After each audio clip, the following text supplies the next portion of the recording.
estábamos hablando,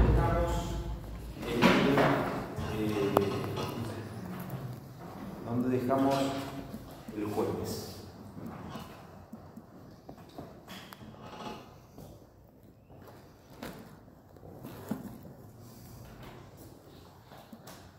No me acuerdo dónde dejamos. Ustedes no. Estábamos con los requerimientos, con los Está bien, pero habíamos dicho, terminamos con eso, yo les había dicho algo, me parece, por lo menos esa era la intención, que ya íbamos a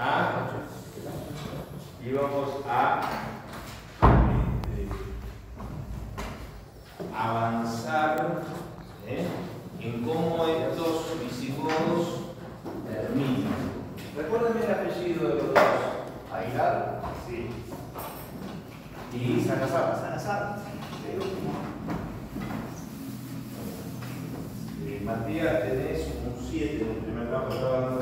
Ahora, a futuro, carátula. El trabajo que tengo con una carátula sabiendo quién es el que. Y. Me gusta bien esos 7. ¿Los dos o el No, el primero. Mañana o pasado les pasaré la nota del seguro. Bueno, entonces, lo que nosotros vamos a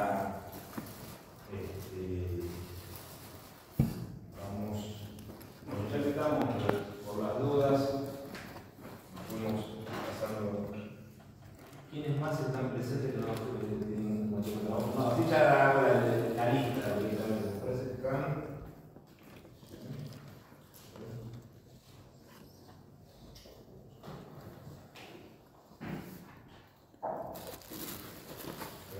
Hay alguien que eventualmente no hayan entregado el trabajo y entonces no le. ¿Listo? Son todos. Bueno, eso es lo que quiero decir. Perdón, Muy es que bien. como Ferro que. Bueno, está bien, muy bien, bueno. No, claro, simplemente tomé para. su consejo de que no me enrosque tanto. Está bien, bueno, pero listo, entonces. Lo defino ya. Está bien, no, pero es puesto, o sea, no pasó lista, ya decía todo lo que les dije la nota, y ella que todavía no lo entregó, entonces está, listo, era eso, para no tener que pasar lista después. Bueno, listo. Veo que hay un problema, yo me expreso mal y ustedes comprenden menos, está claro, yo colaboro, soy corresponsable. Pero listo. Bueno, nosotros nos vamos a encontrar que esa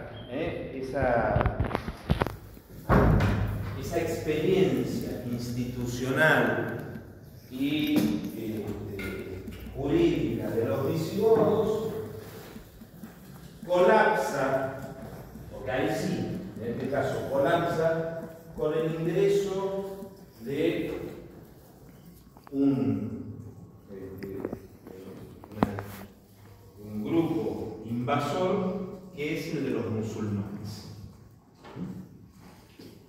Se dice habitualmente, e incluso hay varias expresiones equívocas en este sentido, de que la invasión árabe. La idea acá, con lo de árabe, tenemos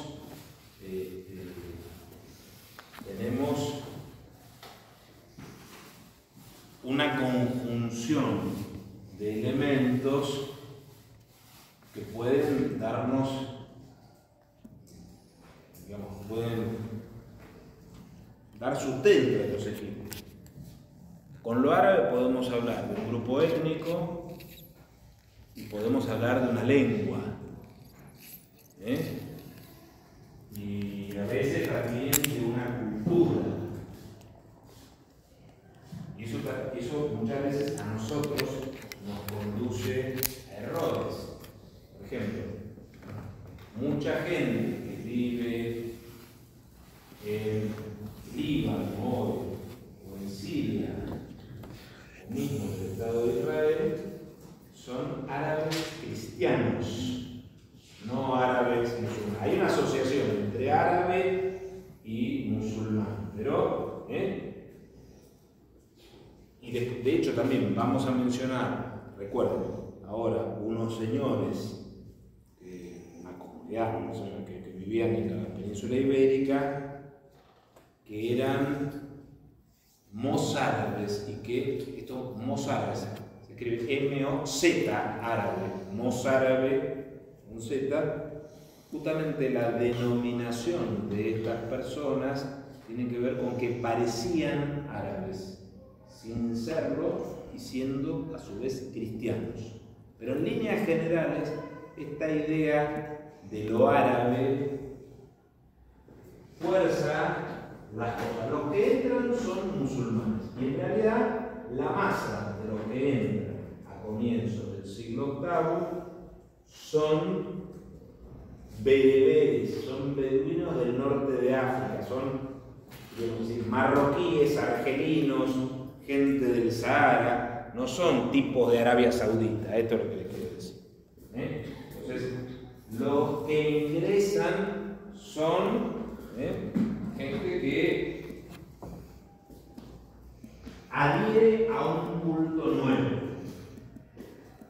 Nuevo, en esa época, ustedes calculen lo siguiente: el ingreso de los musulmanes en la península ibérica se produce en el año 711. Por supuesto, no hace falta acordarse de 711, comienzo del siglo VIII, está más que bien. Pero sabemos, en este caso en particular, así como yo les había dicho, que el proceso de declinación del Imperio Romano fue paulatino, bueno, esto no fue paulatino, fue un momento, y se estima que la declinación completa de los visigodos se produjo en menos de 10 años. O sea, fue realmente un golpe. Esto tiene que ver también, simplemente lo menciono, no es que sea tan significativo para nosotros o tan importante, además tampoco se sabe tanto.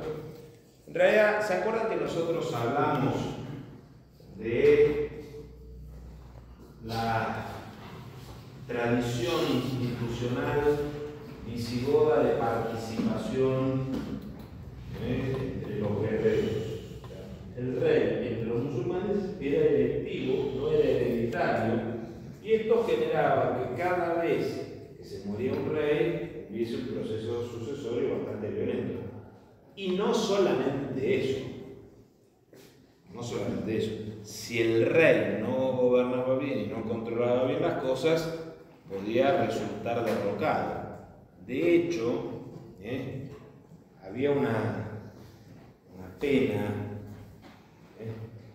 que era una pena, un castigo que era para personas como yo terrible, era la decalvación. Vos dejabas a un tipo pelado y el tipo estaba sonando.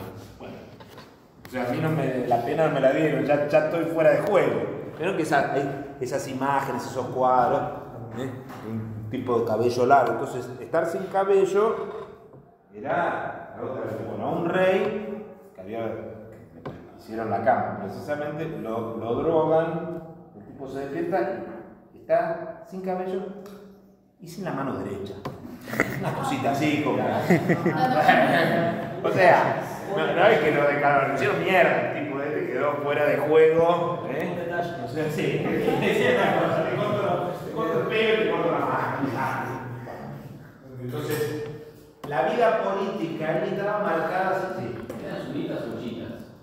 Esos son los. Estás hablando de los musulmanes. Yo ahora todavía estoy hablando de los.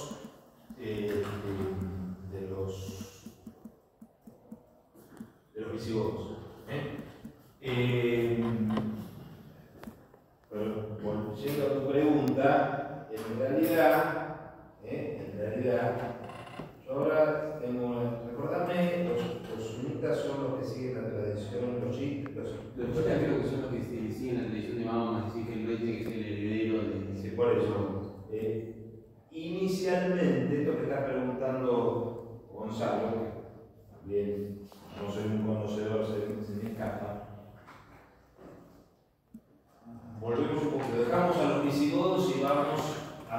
musulmanes.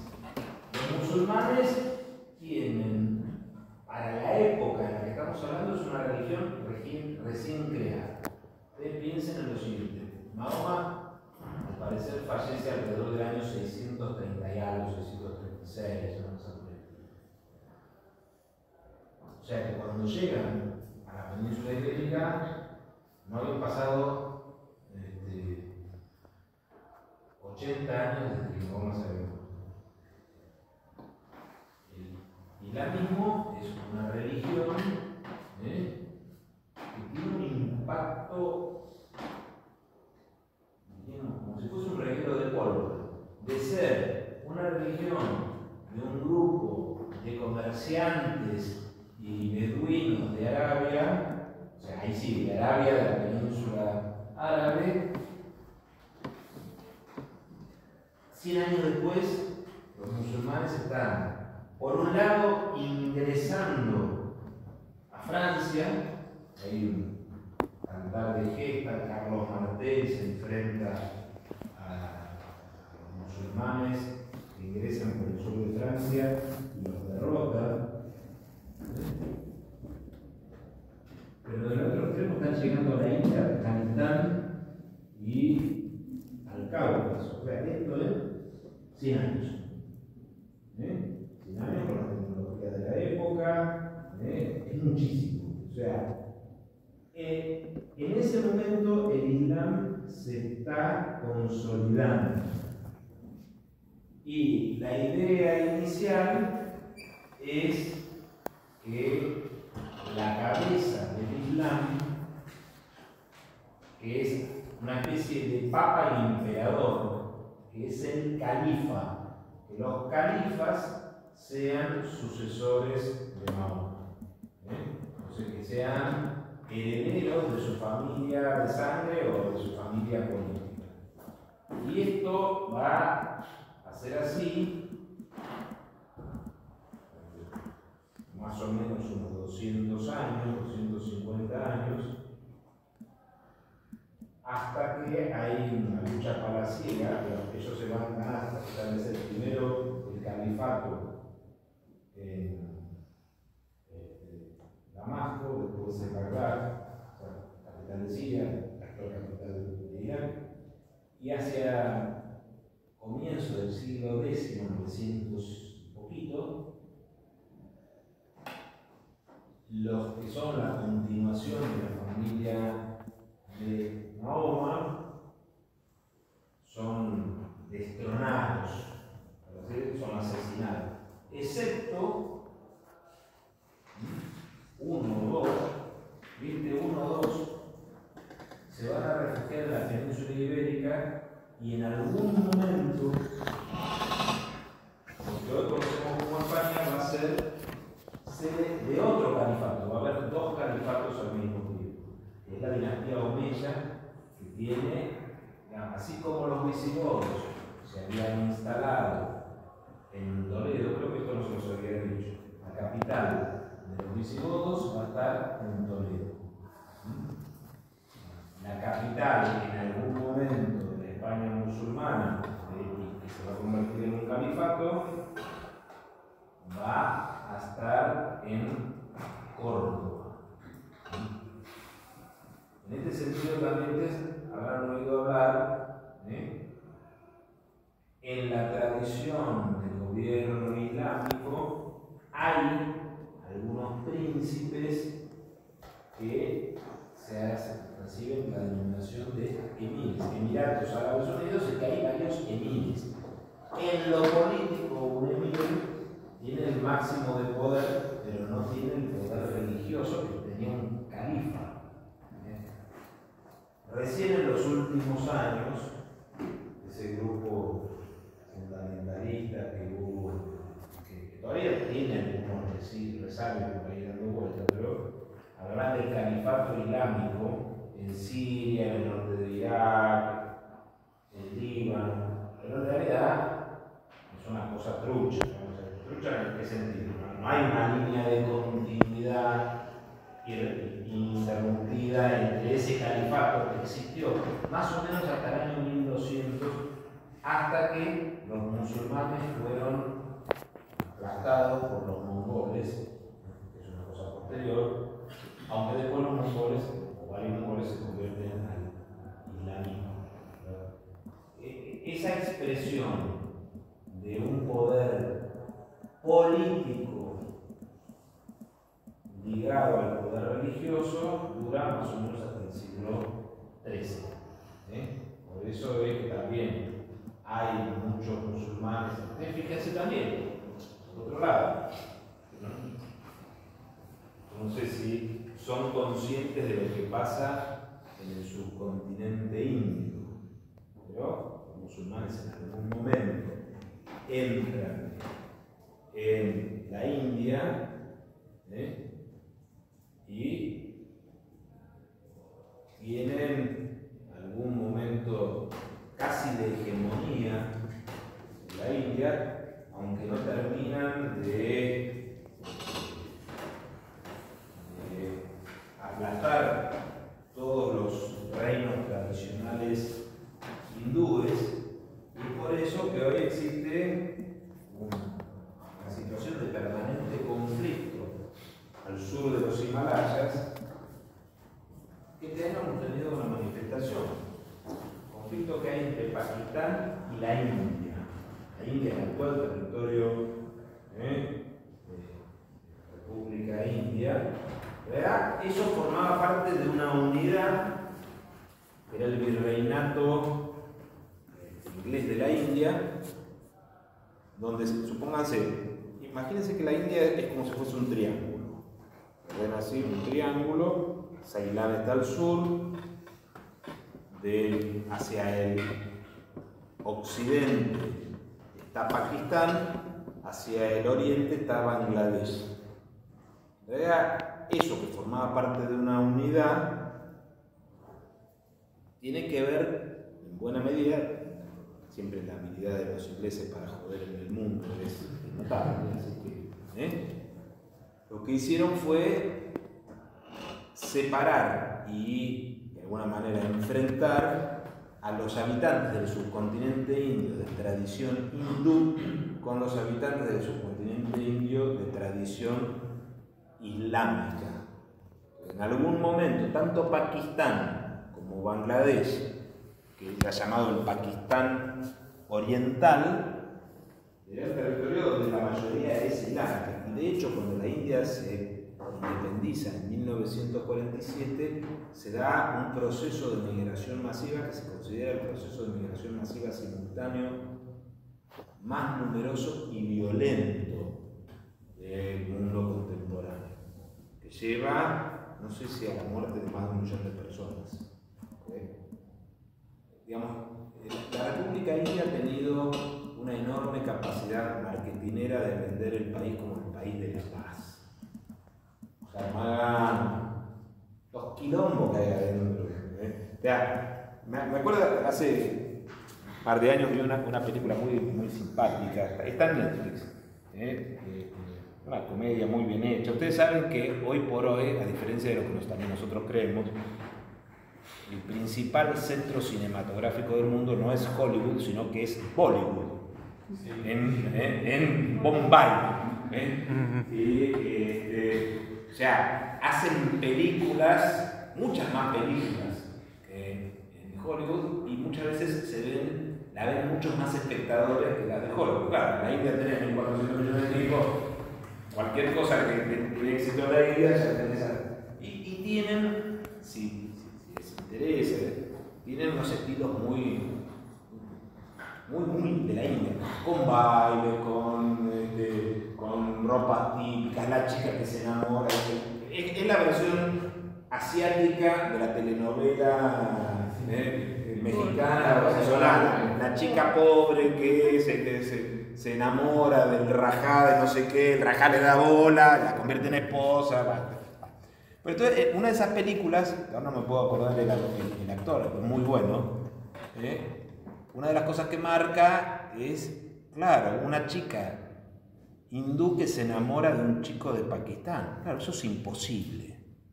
O sea, el peor tipo en el mundo es un pakistaní para los de la India. Lo peor que te puede pasar en tu casa es que alguien que sea hindú pretenda tener una vida familiar con alguien de Pakistán. Se odian profundamente, y esto tiene que ver con las características de la invasión islámica, que en su momento también fue terrible. ¿Está? Entonces, siempre ustedes fíjense también, una cosa son los musulmanes, que obviamente no son, todos son fundamentalistas, que todos son terribles, pero una cosa es el musulmán en minoría, o el musulmán en minoría incorporado realmente a la vida, a la tradición occidental, otra cosa cuando tiene la manija. Cuando tiene la manija, otro gallo está cantando. Ustedes saben que hay hoy, por ejemplo, esto es uno de los problemas que tiene Occidente. Hay muchos barrios, ciudades occidentales, que se han convertido en mayoría islámica. Entonces, en esos barrios de mayoría islámica, por ejemplo, si tenés una carnicería y vendés cerdo, estás jodido. No es que te miran mal, no, te rompen la vidriera, te impiden meterlo. Esto son, bueno, también hay algunas cosas que, por ejemplo, para nosotros resulta poco comprensivo o comprensible porque vivimos en un país que, por no ser muy religioso, al mismo tiempo es mucho más tolerante. Yo les pregunto a ustedes, ¿cuántos amigos tienen de religiones diferentes a las de ustedes? No importa qué religión sea, casi todos tenemos amigos de otras religiones. Y, o sea, y por ejemplo, capaz que ustedes pretenden tener una amistad, como decía mi abuela, una simpatía. O sea, hoy también la vieja agregaría, le está tratando de arrastrar el ala, ya directamente, esto es directamente del siglo XIX, ¿vale? Pero a vos te gusta alguien, no sé qué. Es posible, es como ese match que se dice ahora, es posible. Sí, es posible, no solamente es posible. Primero salís, a la tercera o cuarta vez que salís, ahí le preguntás de qué religión sos. Ya está. No. En cambio, para estos tipos es lo primero. O sea, te hacen el control de calidad a los 5 minutos y ya te descartaron porque sos de otra religión. Esto, bueno, nosotros, o sea, vos vas al bar mitzvah de no sé quién, al bautismo de no sé dónde. Te hiciste testigo de Jehová y te meten en la pelopincha, vos igual. Dale que va. Y en general esto es así, son raras las comunidades que en el país son muy impermeables. Puede ser que haya algunos que sean un poquito más, más celosos. Pero eso se ve más en Medio Oriente, porque nosotros más el occidental, bueno, en algunas ocasiones no está requerimiento de... Bueno, pero tiene... Yo siento que más en Medio Oriente está esto... No, tiene que ver, mira, una vez me pasó una cosa. Tengo una amiga que es descendiente de irlandeses. Una mujer más grande que yo. No, estoy muy mal. ¿Qué pasó? No, porque Megan, una de las hijas, está de novio con un chico que es irlandés. ¿Cuál es el problema? No, es que es protestante. Claro, lo que sucede es que en Irlanda tu identidad religiosa tiene que ver mucho con tu identidad política, con una tradición, pero también no es que sean religiosamente tan... Vos ser católico en Irlanda significa que pasaste las de Caín en tal cosa y que ser protestante significa... Entonces, muchas veces tu sentido de identidad está traspasado por la religión y tiene que ver con trabajos que no tuviste, de acceso... Entonces, tu mirada, por ejemplo, ¿por qué los polacos son tan católicos? Tal vez no tenga que ver necesariamente más allá del Papa, tiene que ver con que ser católico en Polonia era no ser eslavo y no ser de la Iglesia Ortodoxa rusa y luchar por tu idioma. Entonces, hay un montón de elementos que llevan a que, además también, nosotros corrimos el peligro de ser exterminados en un pogromo de los rusos en tal cosa, éramos armenios entonces la religión tiene que ver con una identidad militante, muchas veces de supervivencia. Entonces hay elementos de carácter religioso, también que son auténticos, pero hay otras cosas que tienen que ver con esto, con circunstancias vitales de supervivencia. Entonces, en este, por ejemplo, también algo, volvamos a los musulmanes. Los musulmanes, cuando se integran como una religión nueva, se integran como una religión que de alguna manera el primer Islam, y hoy también no es lo más visible, pero está digamos, levantado sobre la tradición judeo-cristiana. Por eso es que Jerusalén es una ciudad santa para tres religiones, para el cristianismo, para el judaísmo y para el islamismo. Y ahí está como la disputa. Bueno, pero el primer Islam es un Islam que tiene por principal enemigo las religiones politeístas.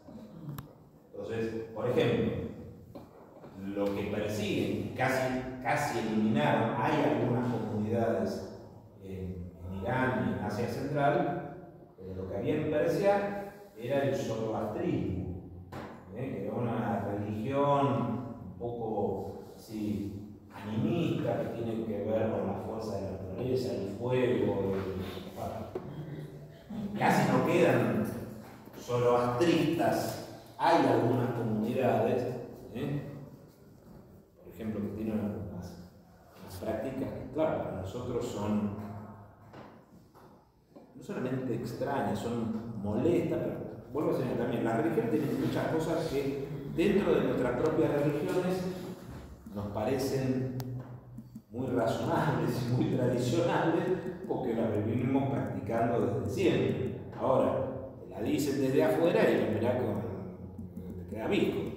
Bueno, estos tipos, por ejemplo, plantean que algo así como, digamos, los cuerpos de los difuntos deben volver a la naturaleza. ¿Pero cómo deben volver? Y hay que dejarlos expuestos a que los animales se los coman. Entonces, buitres, entonces depositan los cadáveres de los muertos en lugares que están abiertos a que puedan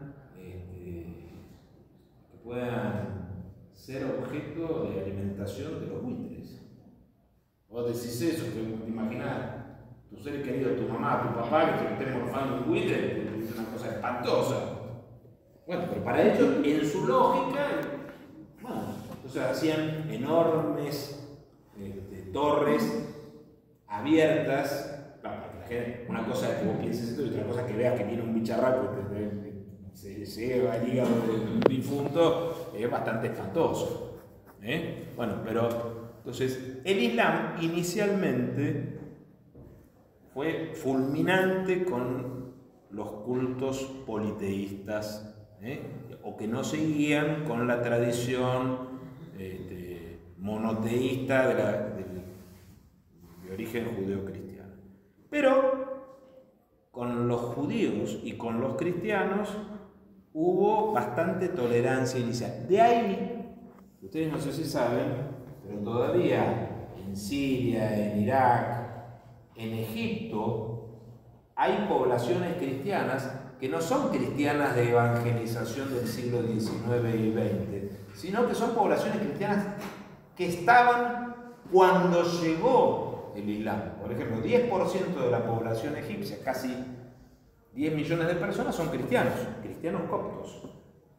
Y hay cristianos en Siria y hay cristianos en Irak. No son cristianos que llegaron cuando llegaron los ingleses o los franceses. ¿Por qué era esto? Porque esos cristianos fueron tolerados por el Islam. Y de hecho, esto es lo que pasó cuando ingresaron en la península ibérica con los antiguos hispano-romanos cristianos que no se convirtieron al Islam. Porque también hubo muchas conversiones espontáneas y algunas que además de ser espontáneas estaban estipuladas por cosas que seguramente hoy no pasarían. cristianos pagaban impuestos y los musulmanes no pagaban menos. ¿A dónde hay que convertirse? Que había una fila larga de celosos defensores de la fe que no querían garpar impuestos. Entonces, ¿qué sucedió? Entran los musulmanes a la península ibérica, desaparecen los visigodos como expresión institucional, y de hecho además también, si esto, supongamos que esto fuese la península ibérica, este sector, acá tenemos el sur y acá tenemos el mar Cantábrico. Lo que nosotros vamos a tener es que los cristianos, que son unos perejiles, que quedan independientes, quedan en esta zona, que es donde están las montañas, se conocen en esta parte como los montes Cantábricos y los Pirineos, que también se habla a veces de los montes de Europa. O sea, hay una larga cadena montañosa que va desde la costa sobre el mar Cantábrico y que, si bien recibe otro nombre, sigue siendo los Pirineos. Entonces, ¿por qué se quedan ahí? Porque en realidad, en un primer momento, el poder fáctico militar de los musulmanes es arrollador. Los cristianos no soportan una batalla a campo abierto. No sé si hay acá alguno de ustedes que venga de familia asturiana o gallega, sobre todo asturiana. Los asturianos, por un lado, ustedes habrán oído hablar de que hoy, ¿cómo se llama quién es el príncipe o la princesa heredera, el sucesor del rey? Príncipe de Asturias. Se usa mucho este término. Claro, porque el heredero de la corona española, o sea, si bien se llama Principado de Asturias, no es que hay un principado independiente. El heredero de la corona, habiendo heredero del rey, el heredero se llama Príncipe de Asturias. Y se llama príncipe, o actualmente princesa de Asturias, porque en Asturias se produjo la primera batalla en la que los cristianos triunfaron sobre los musulmanes. Y esa batalla es una cosa más o menos así como los que están en la tribuna alta tirándole para avalanchas al de la tribuna baja. O sea, porque no es que fue una batalla, estaban los cristianos arriba, le empezaron a tirar piedras, palos, en una especie así de hondonada, y esa fue la batalla. No es que fue de igual a igual en un enfrentamiento limpio. O sea, los cristianos son débiles, los primeros años, los primeros siglos son débiles. Los musulmanes están en el sur. Y esos musulmanes que están en el sur tienen características de refinamiento, de conocimientos, muy singulares, muy avanzados y muy superiores a los del ámbito cristiano. Si uno hubiese vivido en esa época, indudablemente hubiese preferido estar en la zona sur, en la zona de los musulmanes.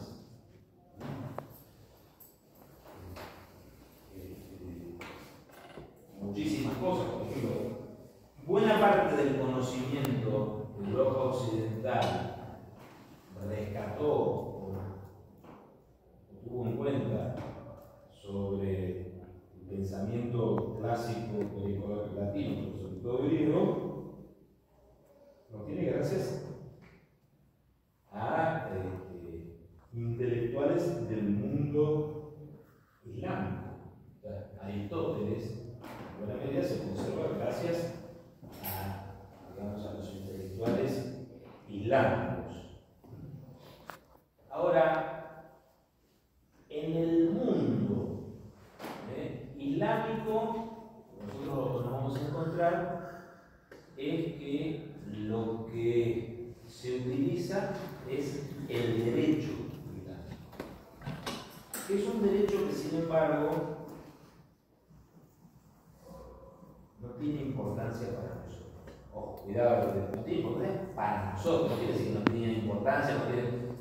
Nosotros en este curso estamos viendo experiencias históricas que resultan relevantes para la formación de nuestra cultura jurídica. Eso no quiere decir que determinadas expresiones no tengan validez, sino que no tuvieron influencias. Y el caso del derecho islámico es así. ¿Y por qué es esto así? Es esto así porque si por un lado el derecho islámico es un derecho de enorme dimensión religiosa, o sea, la base del derecho islámico es el Corán. Ahí se trata de un derecho que está construido sobre la centralidad de un texto que se considera revelado y que es expresión de una religión que se considera la verdadera y la única verdadera. Entonces, hay una religión verdadera y todo lo demás no es verdadero. Y hay una revelación de ese texto. El derecho se arma a partir de un texto de esta ley. Pero el derecho de los pueblos en parte conquistados o en parte supervivientes también era un derecho de índole religiosa de otra religión que se considera revelada y verdadera.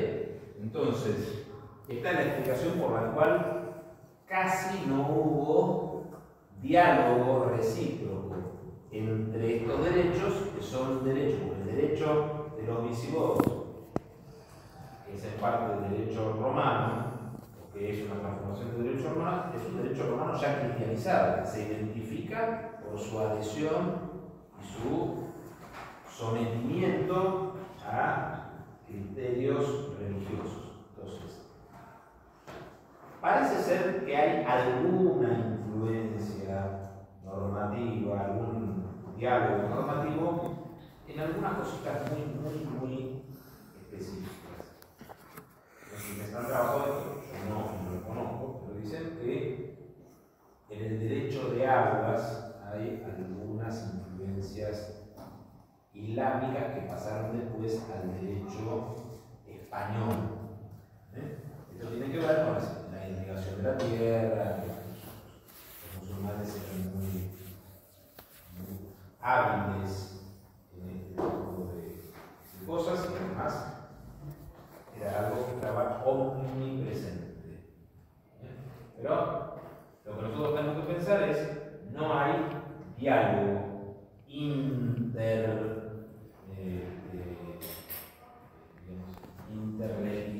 jurídico entre estas comunidades.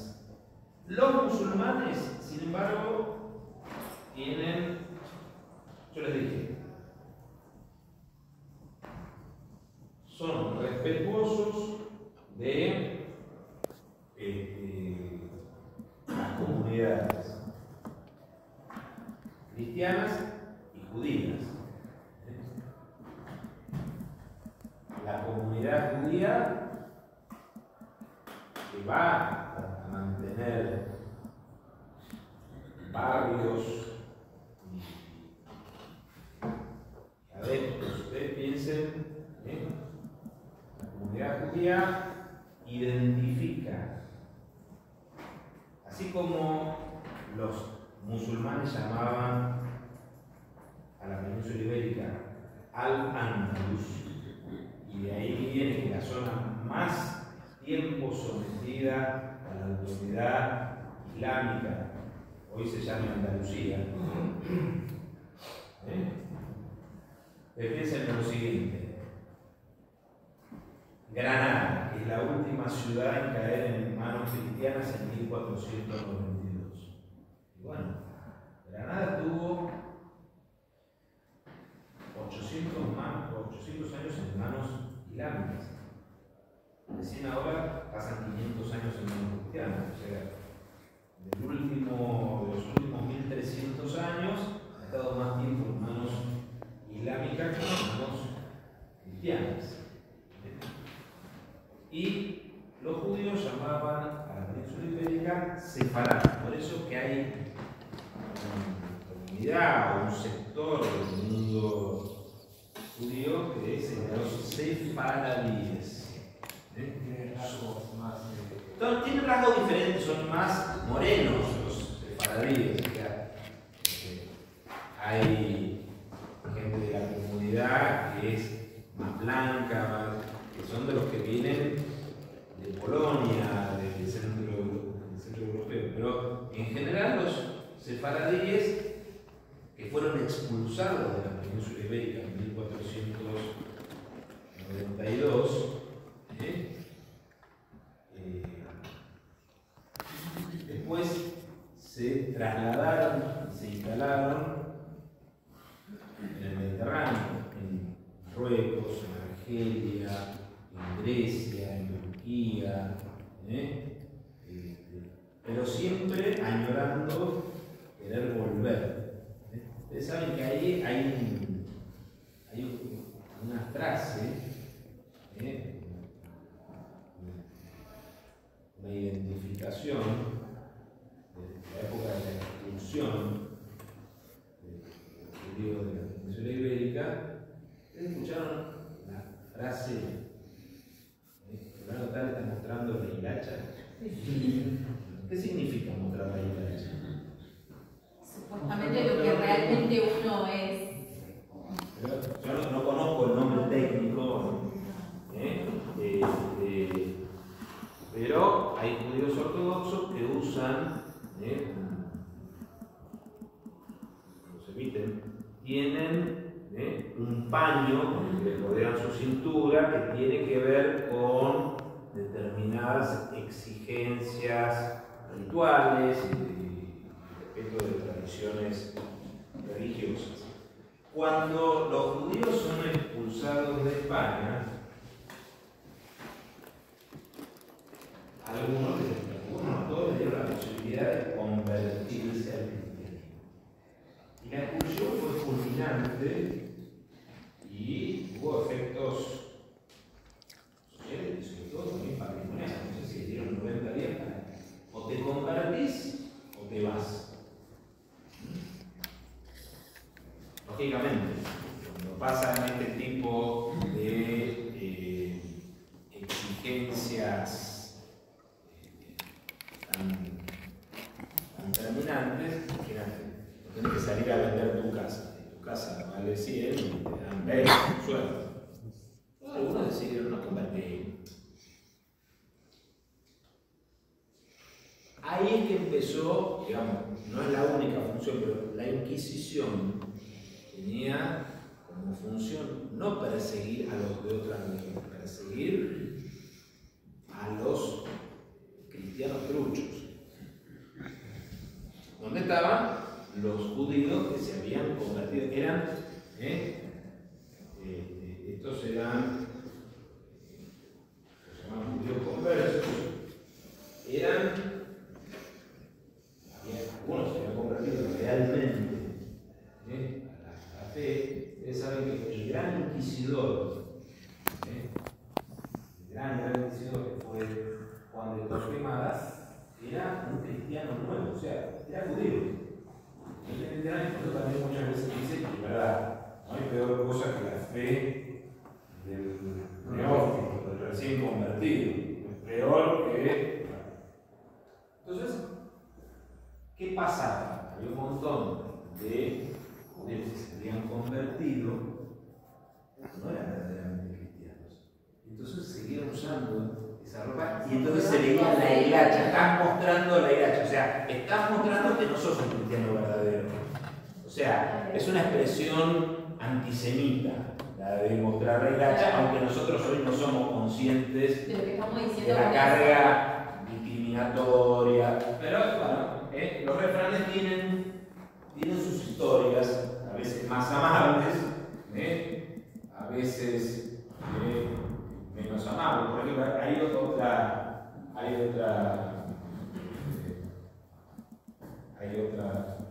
frase, no en este caso antisemita ni discriminatoria, pero de esta época, dos.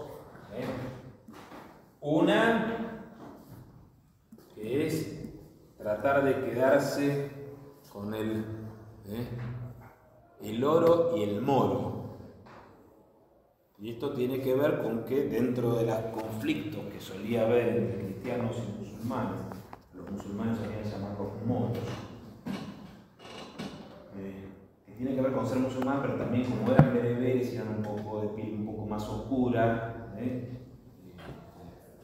y los musulmanes se identifican con moros, o no todos los musulmanes eran moros. Por ejemplo, uno de los grandes, el gran califa de la España musulmana, en ese periodo que va del 930 al 1030, fue Abderramán III. Y Abderramán III era musulmán, era hijo de Abderramán II, pero hijo también de una mujer española, cristiana. Ustedes, no sé, también, dentro de las características étnicas de España, ustedes están los españoles más, no solamente morenos, sino morochos de cabello oscuro, y en el norte son algunos, varios, rubios y de ojos claros. Bueno, Abderramán había tenido a su hijo, su sucesor, con una esclava cristiana. Entonces era rubio y se tenía de negro. Ahora no pasa, no sé que fuese tan evidente que no era muy del paguá. Pero entonces, dentro de estas luchas del siglo XIII, creo que es, secuestran a un príncipe acaudalado musulmán y piden un rescate. Entonces pagan el rescate y no entregan al prisionero, con lo cual se quedan con el oro y el moro. ¿Está claro? Así que fíjense, y está la otra frase también: no hay moros en la costa. ¿Qué pasaba? Claro, ustedes fíjense cómo son las tradiciones también, cómo son las tradiciones de nuestra realidad, las tradiciones también de nuestra realidad. Hoy para nosotros nos parece que una de las cosas más encantadoras y simpáticas es vivir sobre la playa que sea. Esto es una novedad en muchos lados de los últimos 50 años. Pero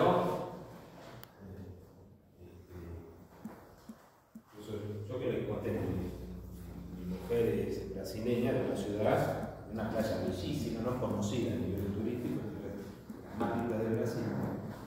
Y hasta hace 50 años vivían en la playa de los pobres pobrísimos. La gente no quería vivir en la playa, ¿verdad? Los pobres. Además también otra. ¿Vivir en la playa tenía una connotación como de pobreza? Claro, porque eran los pescadores, los tipos que. Además, otra cosa. Una cosa que nosotros veamos el Brasil de hoy, en un mundo multiétnico y donde se hace un esfuerzo, a veces real y otras veces fingido, por la integración. Y otra cosa es tener la piel oscurita en el Brasil. Estás un poco jodido. El Brasil profundo está jodido si sos.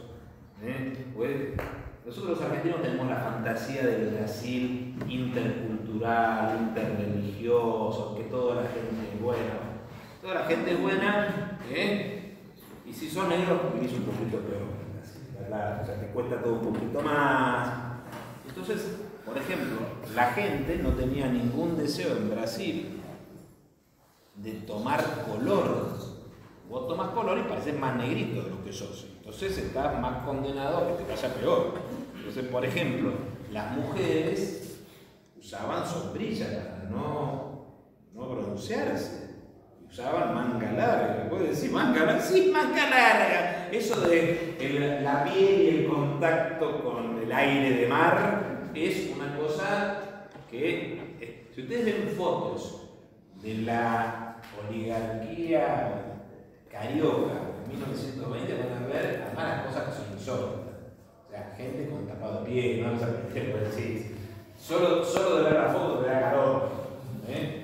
Si ven en el museo de Petrópolis las ropas de gala, obviamente el tipo no estaba vestido así, pues tal vez se muerto mucho antes, pero el emperador Don Pedro, cosas de armiño, una cosa, ¿te imaginás meterte con un bicho peludo en medio de la vegetación selvática que hay a 100 kilómetros? Las cosas, tenemos cosas muy insólitas. Pero volviendo entonces al tema decía que lo de los moros en la costa es lo siguiente. La costa era un lugar donde podían venir los piratas y saqueadores, y una de las cosas que hacían, además de robar y de matar y de estar en peligro, también pedían rescate. Entonces había gente que vigilaba y decía: no hay moros en la costa, está tranquilo. O sea, había una vela latina, más allá de que la vela se llama latina, esa vela triangular era sinónimo de guarda, que estos tipos pueden llegar en cualquier momento y se los acabó. Fíjense cómo los refranes tienen que ver con educación. Hay un nombre en la televisión que siempre explica diferentes refranes. No sé si sabe quién habla. No. Sí, lo encuentro siempre en TN. Me parece que Charlie, no me acuerdo, es un profesor de inglés muy, y generalmente son buenas, pero ya me voy a acordar el nombre, pero Charlie no sé cuánto. Sí, siempre habla sobre el refrán. Sí. Bueno, porque lo que pasa es que también, esto es otra de las cosas, en realidad, los refranes son una síntesis de la cultura popular, la sabiduría popular. Mi abuela, que era asturiana, se la pasaba diciendo refrán. En vez de la abuela, te contestaba con un refrán que tenía que, digamos, claro, cuando yo era chico tenía que interpretar qué quería decir todo esto. Pero bueno, lo que nos vamos a quedar ahora para decir es: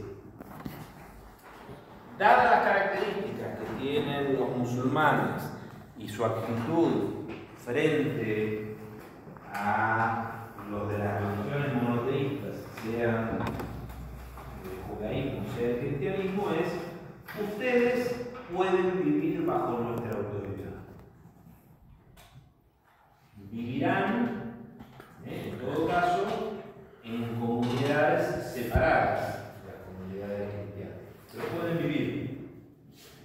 Los cristianos se van a empezar a ir integrando en esta sociedad, y esos cristianos son los que yo les dije antes, que se llaman mozárabes. Parecen árabes. ¿Qué significa que parecen árabes? Usan túnicas, escriben en árabe, pero siguen siendo cristianos. Ahora, esos cristianos que viven como árabes, más allá de lo que dijimos al principio de nuestra exposición, que no son lo árabe, es una expresión equivocada, estos cristianos no están sometidos al derecho islámico, es un derecho religioso, usan su derecho. ¿Cuál es su derecho? El libre judiciorum de los visigodos. Ahora, como el libre judiciorum era una expresión de un tipo de realidad política e institucional, o sea, las leyes que forman parte del libro de los jueces de los visigodos se habían ido aprobando en concilios, en reuniones, ¿se acuerdan?, de nobles y de clérigos. Los musulmanes dicen: fantástico, ustedes usan su derecho, pero concilios no. Dios, etc. Entonces, ¿qué es lo que sucede? Los cristianos se van a quedar con un derecho visigodo traducido al idioma árabe, pero que se congela. O sea, el derecho de los visigodos va a seguir utilizándose entre las comunidades islámicas y va a mantener una fidelidad al original que curiosamente no se da en el mundo cristiano. Ya vamos a ver qué es lo que pasa en el mundo cristiano. Entonces, como en algún lado lo he dicho, es como un puente de plata entre el mundo romano bárbaro visigodo y la tardía Edad Media. En caso de un conflicto entre cristiano y musulmán, ¿qué de ello implicaba? No sé, yo honestamente no lo sé, no soy un experto en esto y ahí habría que ver, de hecho aparece un personaje, seguramente habría que ver o buscar, por los motivos que margen de mi ignorancia, de la no relevancia que tiene anteriormente, pero la política es muy válida. Los juristas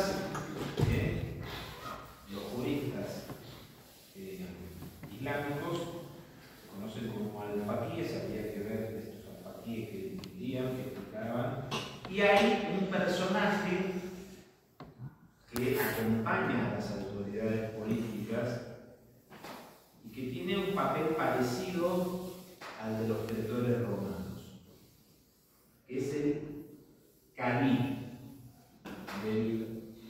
Del cadí, al-cadí, viene la palabra alcalde, que en nuestro idioma puede significar a veces varias cosas en función de algunas traducciones exageradas del derecho anglosajón. A veces nosotros pensamos en alcalde como un gobernante local.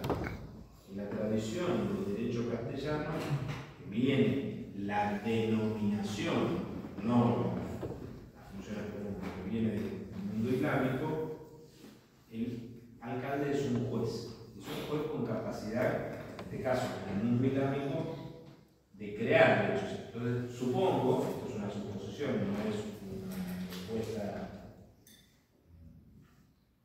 categórica, suficiente y satisfactoria, así que en todo caso voy a tratar de buscar, pero el cadí daría una respuesta en las circunstancias.